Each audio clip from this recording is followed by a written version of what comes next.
Assalamualaikum warahmatullahi wabarakatuh. Perkenalkan, kami kelompok 5 dari mata kuliah Pendidikan Kewarganegaraan. Perkenalkan, saya Romi Hakim dan di samping saya ada siapa? Abdani Abdul Rahman. Saya Rizka Maulani. Nama saya Anita Sugiarti Dewi. Saya Dinda Amanda. Saya Listia Rizkiani. Saya Siti Asih Karisma. Saya Yudi Serastian Graha. Di sini kami akan mencoba menganalisis dan mewawancara tentang sila kelima. Sila kelima yang dimana bunyinya itu apa? Keadilan sosial Bagi seluruh rakyat Indonesia. Dan di sini kami mencoba mengumpulkan data dengan cara wawancara kepada narasumber. Bagaimana pendidikan di Indonesia pada zaman sekarang menurut Bapak? Menurut saya pendidikan di Indonesia khususnya di zaman sekarang bisa dibilang baik, bisa juga dibilang sedang-sedang saja. Alasannya kalau misalkan dibilang baik, dari segala material, khususnya material guru gitu. Pendidikan di Indonesia sebenarnya sudah memadai gitu. Sudah bagus, memiliki calon-calon pendidik yang sudah kompeten, memiliki guru-guru yang punya kualitas dari lulusan kampus yang baik, dan juga guru-guru yang memiliki ide pengetahuan yang lebih dalam mendalami materi di kelas-kelas tersebut. Selain itu, yang sedangnya masih banyak juga gitu ya, guru-guru yang belum bisa bertanggung jawab. Jadi ada yang bagusnya, ada juga yang kurangnya. Banyak juga di luar sana guru-guru yang kurang bertanggung jawab di kelas. Terus sistem-sistem pendidikannya juga yang bisa dibilang kurang lah gitu, apalagi khususnya sekarang itu menggunakan kurikulum merdeka. Ada sisi positif dan juga ada sisi negatifnya. Itu menyinggung sila kelima pada Pancasila, yaitu apakah pendidikan di Indonesia sudah merata, Bapak? Mengenai sila kelima di Pancasila yang isinya itu keadilan sosial bagi seluruh rakyat Indonesia, jika dikaitkan dengan dunia pendidikan, dan kalau misalkan dibandingkan sebenarnya belum gitu ya, belum sesuai, belum adil gitu ya. Dari kasus yang pertama gitu masih ada gitu, mohon maaf ini sedikit sensitif gitu. Masih ada siswa yang berkebutuhan khusus disekolahkan di sekolah yang biasa gitu. Memang benar gitu, peserta didik tersebut, mohon maaf, yang bisa dikatakan berkebutuhan khusus itu memiliki hak untuk belajar dengan normal gitu. Namun sayangnya tidak adil rasanya jika anak tersebut tidak menerima fasilitas khusus di sekolah tersebut, karena memang sekolah normal itu tidak mengkhususkan untuk siswa yang mempunyai kebutuhan khusus. Nah, itu salah satunya. Selain itu juga dari segi fasilitas ya, keadilan sosial bagi seluruh rakyat Indonesia di dalam dunia pendidikan sebenarnya masih belum cukup gitu ya, fasilitas di negara Indonesia khususnya di dalam pendidikan.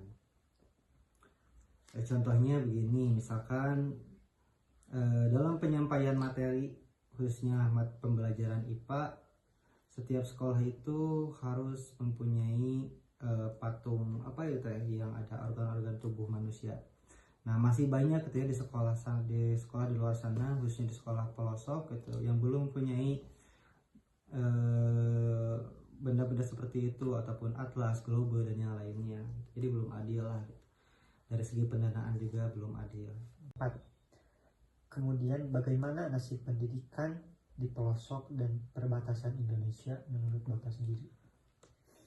Baik, nasib pendidikan di daerah ataupun di kampung terpencil gitu ya, sebenarnya gitu, yang saya ketahui, mohon maaf ya, yang saya ketahui, dunia pendidikan di daerah terpencil itu bisa dibilang ada juga yang bagus dan ada juga yang kurang bagus ya. Sebenarnya itu tergantung dari kepala sekolah dan juga struktural yang ada di sekolah itu. Namun yang sering saya lihat, kadang sekolah-sekolah yang ada di kampung terpencil itu memiliki fasilitas yang di bawah rata-rata sekolah yang lainnya. Terlebih lagi juga banyak sekolah yang di yang di lingkungan terpencil itu ya bisa dibilang asal-asalan sekolah gitu.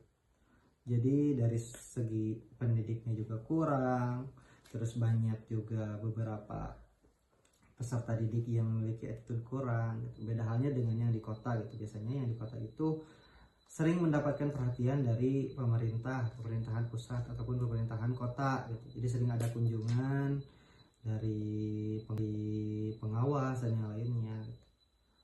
Ya begitulah gitu. Ada sedikit kurangnya gitu kalau misalkan yang di kampung itu.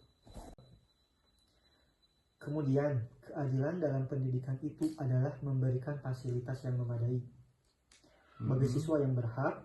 Lalu apakah menurut Bapak pemerintah sudah memberikan fasilitas yang memadai sebagai bentuk keadilan sosial dalam ranah pendidikan?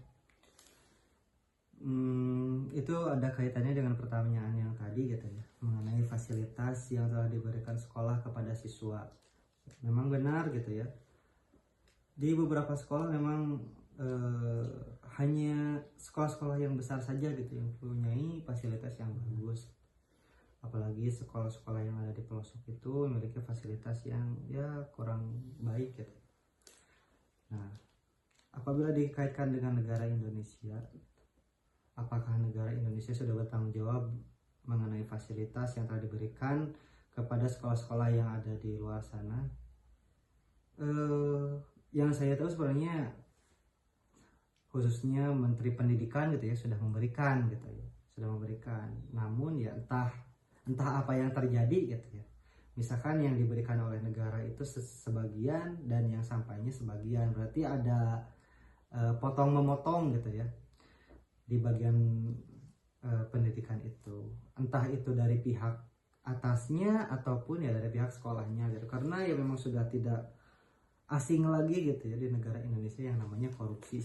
Siapapun orangnya, apapun posisinya, dan berapapun uangnya itu bisa saja gitu ya diambil, dicoceng, diambil gitu oleh orang yang tidak bertanggung jawab gitu. Tapi sepertinya yang saya tahu negara Indonesia khususnya dari Kementerian Pendidikan sudah mengalokasikan dana yang lumayan besar gitu bagi pendidikan di Indonesia. Namun banyak sekali oknum-oknum yang tidak bertanggung jawab yang mengambil hak-haknya gitu, hak yang bukan miliknya dan dijadikan hak pribadi gitu. Bahkan ya dari kepala sekolahnya pun ya ini ya baru dugaan saya gitu ya, masih ada saja gitu ya dari pihak sekolah yang melanggar anggaran bantuan operasional sekolah atau sering disebut juga bantuan BOS, dana BOS gitu, yang mengalokasikan dana BOS itu tidak sesuai dengan anggaran yang telah direncanakan gitu, yang sudah ada di RAB-nya gitu. Misalkan yang harusnya dialokasikan menjadi fasilitas sekolah, namun masih saja gitu si uang tersebut diberikan untuk menggaji guru gitu, ataupun memberi fasilitas-fasilitas yang ya bisa dibilang kurang penting atau lebih mementingkan kepada sekolahnya dibanding kepada gurunya dibanding peserta didik. Itu menurut saya. Terima kasih Bapak atas waktunya. Ya, perkenalkan, saya Lisa Rizkiani bersama rekan-rekan saya dari kampus IKIP Siliwangi ingin mewawancarai Ibu. Pertama, apakah masyarakat Indonesia sudah bersikap dan berperilaku yang mencerminkan sila kelima?